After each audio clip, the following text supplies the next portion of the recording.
Existe uma pergunta desconfortável que atravessa séculos. Uma pergunta que quase ninguém gosta de fazer em voz alta. E se o poder, o verdadeiro poder, não pertencer às pessoas boas, mas às pessoas frias? Pense por um momento. Quem costuma dominar empresas, governos, guerras, impérios e multidões raramente é a pessoa mais empática da sala. Não é o mais gentil, nem o mais sensível. Muitas vezes, é o mais calculista, o mais controlado, o menos afetado pelas emoções dos outros. A história humana parece repetir um padrão inquietante. Aqueles capazes de desligar sentimentos em momentos decisivos costumam subir mais rápido. E isso levanta uma questão perturbadora. Será que a empatia enfraquece? Será que a moralidade atrapalha? Ou será que estamos confundindo frieza com algo mais profundo? Existe uma grande diferença entre ser frio e ser livre das próprias emoções. E essa diferença muda completamente o jogo do poder. Hoje, vamos explorar uma das perguntas mais desconfortáveis da filosofia e da psicologia. O poder pertence aos frios, ou àqueles que aprenderam a dominar a própria mente. Mas antes, precisamos encarar uma verdade difícil. A maioria das pessoas acredita que toma decisões racionais. Mas a neurociência mostra algo diferente. Quase todas as nossas escolhas são emocionais. E só depois criamos explicações lógicas para justificá-las. O neurocientista Antônio Damasio estudou pacientes com danos nas áreas do cérebro responsáveis pelas emoções. Essas pessoas continuavam inteligentes. A memória estava intacta, a lógica também. Mas algo estranho acontecia. Elas simplesmente não conseguiam tomar decisões. Escolher uma roupa, escolher um restaurante, escolher entre duas reuniões. Tudo virava um impasse, porque sem emoção não existe prioridade. Sem emoção, não existe urgência. Sem emoção, não existe escolha. Isso revela algo essencial. As emoções são o motor invisível do comportamento humano. Mas aqui está o ponto que muda tudo. Quem entende esse motor pode dirigir o carro. E quem dirige as emoções humanas, dirige pessoas. Agora, imagine dois tipos de indivíduos.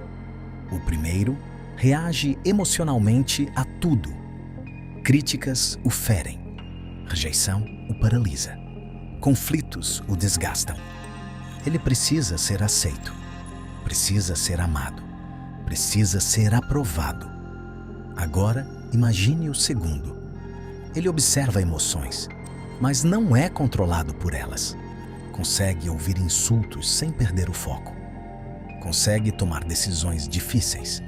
Consegue dizer não. Consegue agir mesmo quando os outros desaprovam. Quem você acha que terá mais influência sobre o ambiente? Essa diferença é enorme e foi percebida muito antes da psicologia moderna. No século XVI, um pensador político observou o comportamento real dos líderes. Esse pensador foi Maquiavel. Ele percebeu algo que poucos admitiam. Governantes que tentavam ser bons o tempo todo frequentemente perdiam o poder. Enquanto líderes capazes de agir com frieza em momentos estratégicos conseguiam manter estabilidade. Isso não significava que eram monstros. Significava que compreendiam uma regra simples. O mundo não funciona apenas com boas intenções. Ele funciona com poder. E poder exige decisões difíceis. Decisões que muitas pessoas emocionalmente sensíveis evitam. Mas aqui surge um perigo. Quando falamos de frieza, muitos imaginam um manipulador, um sociopata, alguém sem consciência. Mas isso é um erro. A verdadeira frieza que domina ambientes raramente parece cruel. Na maioria das vezes, ela parece calma. E isso nos leva aos estoicos. Filósofos como Sêneca, Epicteto e Marco Aurélio defendiam uma ideia radical. O maior poder que um ser humano pode ter não é controlar os outros, é controlar a si mesmo. Eles chamavam isso de apatheia. Não significa ausência de sentimentos, significa não ser escravo deles. Quando alguém domina as próprias emoções, algo curioso acontece. Ele começa a enxergar o comportamento humano com grande clareza. Enquanto a maioria reage impulsivamente, ele observa. Enquanto os outros discutem, ele analisa. Enquanto o ambiente entra em caos, ele permanece estável.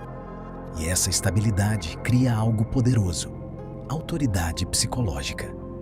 O cérebro humano interpreta calma em situações difíceis como sinal de competência.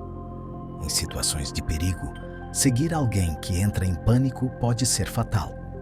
Seguir alguém que permanece estável aumenta as chances de sobrevivência. Por isso, líderes que mantêm compostura em crises costumam ganhar respeito rapidamente.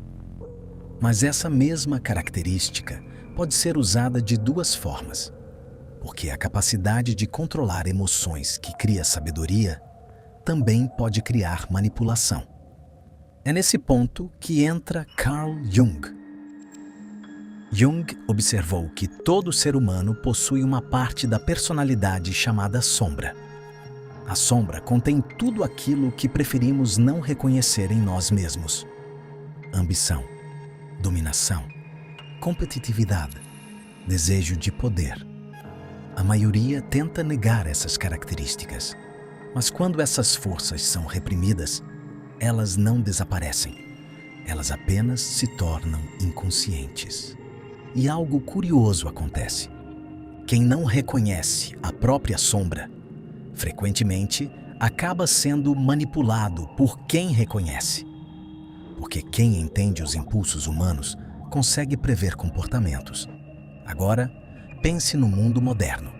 Redes sociais, política, empresas, influenciadores. Algumas pessoas conseguem direcionar multidões com poucas palavras. Um tweet, um discurso, um vídeo. Milhões de pessoas reagindo emocionalmente. Indignação, adoração, raiva, cancelamento. Tudo acontece em minutos. Mas quem realmente controla esses movimentos? Quase sempre, não são as pessoas mais emocionais. São as que sabem provocar emoções. E para provocar emoções, é preciso distância emocional. Observar padrões. Entender o que desperta medo, desejo e pertencimento. Esse é o território da psicologia das massas. E ele revela algo desconfortável. Pessoas altamente emocionais são mais fáceis de influenciar. Não porque sejam menos inteligentes, mas porque decisões emocionais são previsíveis. Quando alguém sabe qual botão emocional apertar, a reação se torna quase automática. Nietzsche percebeu algo parecido no século XIX. A maioria das pessoas vive dentro de estruturas morais herdadas. Regras invisíveis que definem o que é certo ou errado. Essas estruturas mantêm sociedades funcionando, mas também moldam como pensamos. Quem consegue enxergar essas estruturas de fora ganha uma liberdade psicológica rara. Nietzsche chamou isso de transvaloração dos valores, a capacidade de questionar as regras invisíveis da sociedade. Mas aqui existe uma armadilha. Muitos interpretam essas ideias da forma errada. Acreditam que, para ter poder, precisam se tornar frios, eliminar empatia, ser calculistas. E é aqui que a maioria comete um erro. A verdadeira influência não nasce da ausência de emoção. Ela nasce do domínio da emoção. Existe uma enorme diferença entre não sentir e não ser controlado pelo que sente. Um psicopata pode ser frio, mas raramente constrói algo duradouro. O que constrói civilizações, empresas e ideias é outra coisa: autodomínio. E isso nos leva a um fenômeno silencioso do mundo moderno: a exaustão emocional. Vivemos em uma era onde as pessoas são bombardeadas por estímulos emocionais o tempo todo. Notícias, discussões online, comparações sociais, pressões profissionais. Tudo provoca reação emocional. E quanto mais emocionalmente reativa uma pessoa se torna, mais fácil fica manipular sua atenção. Porque atenção segue emoção. Se algo provoca raiva, medo ou indignação, você presta atenção. Esse mecanismo é explorado constantemente por algoritmos de redes sociais. Conteúdos que geram emoções intensas recebem mais comentários, compartilhamentos e alcance. Mas observe algo interessante: quem realmente se beneficia desse sistema raramente é quem está reagindo, é quem está provocando a reação. E para provocar reações com precisão, é necessário observar com frieza. Talvez o poder não pertença aos frios. Talvez pertença aos conscientes, àqueles que conseguem observar o próprio funcionamento psicológico, que percebem quando estão sendo puxados por impulsos emocionais, que conseguem pausar antes de reagir. Esse pequeno espaço entre estímulo e resposta é onde o verdadeiro poder nasce. Viktor Frankl descreveu isso com precisão. Entre o estímulo e a resposta existe um espaço, e nesse espaço reside a liberdade humana. Mas surge uma pergunta que muda tudo. Se a maioria das pessoas vive reagindo emocionalmente, e apenas uma minoria aprende a dominar essas reações, o que acontece quando alguém com autodomínio encontra um ambiente cheio de pessoas emocionalmente reativas? A resposta pode ser mais desconfortável do que parece, porque nesse cenário, influência se torna inevitável. E é exatamente nesse ponto que a linha entre liderança e manipulação começa a desaparecer. Alguns usam essa vantagem psicológica para criar estabilidade, outros para dominar. E no próximo momento da nossa reflexão, vamos explorar algo ainda mais inquietante. Existe um tipo específico de personalidade que aparece repetidamente em posições de poder. Uma personalidade que combina charme, frieza emocional, inteligência estratégica e ausência de culpa. Psicólogos modernos têm um nome para esse perfil. E quando pesquisadores começaram a medir quantas pessoas com essas características ocupam cargos de liderança, os resultados foram alarmantes. Mas entender esse fenômeno exige encarar uma verdade que poucas pessoas estão preparadas para ouvir. Talvez o problema não esteja apenas em quem busca o poder. Talvez o problema esteja em quem escolhe segui-los. E é exatamente aqui que nossa investigação começa a ficar realmente perigosa. Existe um padrão silencioso que atravessa séculos de história humana. Um padrão que aparece em impérios antigos, em grandes corporações modernas, na política, nas redes sociais e até em pequenos grupos de trabalho. Certas personalidades parecem gravitar naturalmente em direção ao poder. E quando pesquisadores começaram a estudar esse fenômeno de forma científica, descobriram algo inquietante.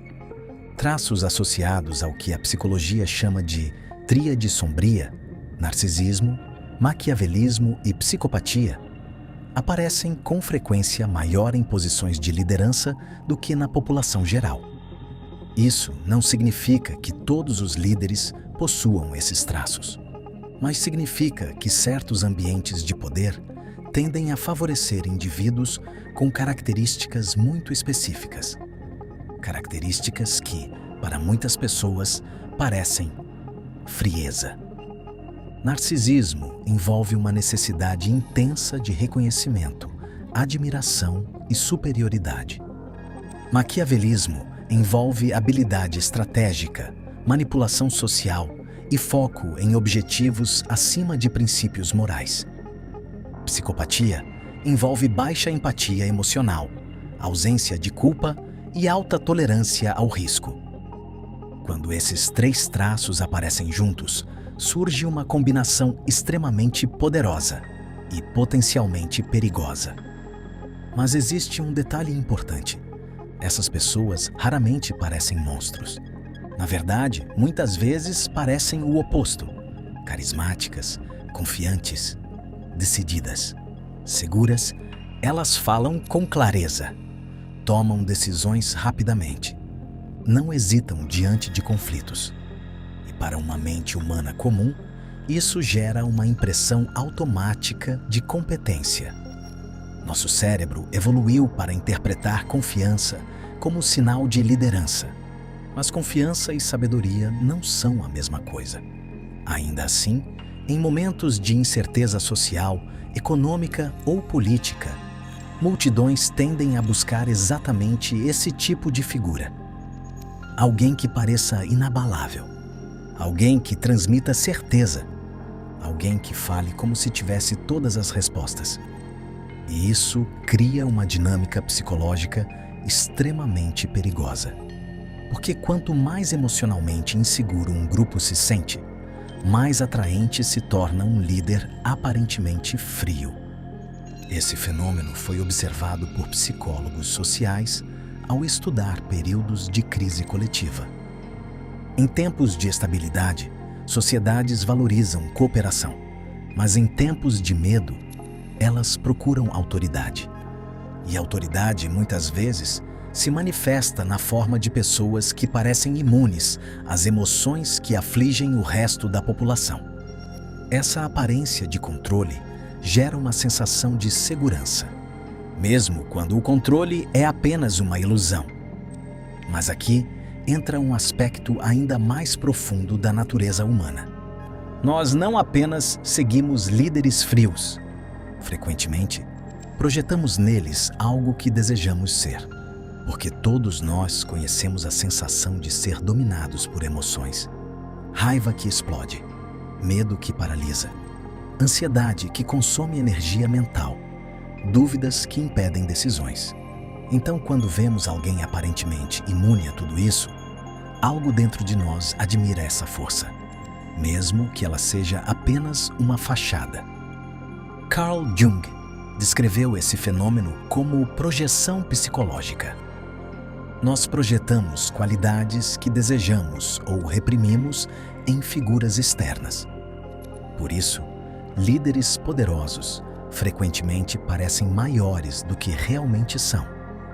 Eles se tornam telas onde multidões projetam esperança, frustração, raiva e desejo de mudança. Mas existe um detalhe fascinante. Quanto mais emocionalmente reativa uma população se torna, mais fácil fica para figuras manipuladoras emergirem. Porque manipulação emocional segue padrões previsíveis. Medo cria urgência. Raiva cria união contra um inimigo. Orgulho cria identidade coletiva. Esperança cria fidelidade. Essas 4 emoções são frequentemente usadas para direcionar comportamentos em larga escala. Quem entende esses mecanismos psicológicos possui uma vantagem enorme na arena social. Mas aqui chegamos a uma bifurcação fundamental. Existe uma diferença gigantesca entre compreender a psicologia humana e explorá-la. Essa diferença define 2 tipos completamente distintos de poder. O primeiro tipo é o poder manipulativo. Ele depende da ignorância das pessoas. Depende da reatividade emocional. Depende da criação de narrativas que despertam impulsos primitivos. Esse tipo de poder pode crescer rápido, mas raramente é estável, porque ele se alimenta do caos. O segundo tipo de poder é mais silencioso, menos visível, menos dramático, mas infinitamente mais raro. É o poder do autodomínio. Sócrates dizia que o maior governante é aquele que governa a si mesmo. Essa ideia parece simples, mas quando analisamos profundamente, percebemos o quão radical ela realmente é. Porque governar a si mesmo significa compreender as próprias emoções, significa reconhecer os próprios impulsos, significa perceber quando o ego quer vencer uma discussão apenas para se sentir superior. Significa perceber quando o medo quer evitar uma decisão difícil. Significa perceber quando a necessidade de aprovação está distorcendo o comportamento. A maioria das pessoas nunca desenvolve essa consciência. Elas vivem reagindo, respondendo automaticamente a estímulos, defendendo identidades, buscando validação. E quando alguém que possui autodomínio entra nesse ambiente, algo curioso acontece. Ele parece frio, mas na verdade, ele apenas não está reagindo impulsivamente. Ele observa antes de agir, escuta antes de responder, avalia antes de decidir. Essa diferença é sutil, mas gigantesca. Enquanto pessoas reativas são previsíveis, pessoas autoconscientes são estratégicas. Mas aqui, precisamos encarar uma verdade ainda mais desconfortável. Autodomínio também pode ser usado para manipulação, porque compreender emoções humanas cria a capacidade de influenciá-las. E essa capacidade pode ser usada de duas maneiras: para libertar ou para controlar. E é exatamente nesse ponto que Nietzsche volta ao centro da discussão. Nietzsche acreditava que a humanidade precisava superar formas antigas de moralidade baseadas apenas em obediência. Ele acreditava que indivíduos fortes criariam novos valores, mas essa ideia foi frequentemente mal interpretada. Muitos entenderam força como dominação, como frieza, como superioridade. Mas Nietzsche estava falando de algo mais profundo: força psicológica, capacidade de enfrentar a própria mente, capacidade de olhar para dentro e reconhecer impulsos sombrios sem ser dominado por eles. Esse tipo de força é raro, extremamente raro, porque exige algo que a maioria das pessoas evita: autoconhecimento brutal. Significa admitir ambição, admitir inveja, admitir desejo de poder, admitir necessidade de reconhecimento. Quando essas forças são ignoradas, elas controlam o comportamento inconscientemente. Quando são reconhecidas, podem ser transformadas. E é exatamente nesse ponto que a verdadeira diferença entre frieza e consciência aparece. Frieza é ausência de conexão emocional. Consciência é domínio emocional. Um manipulador frio vê pessoas como ferramentas.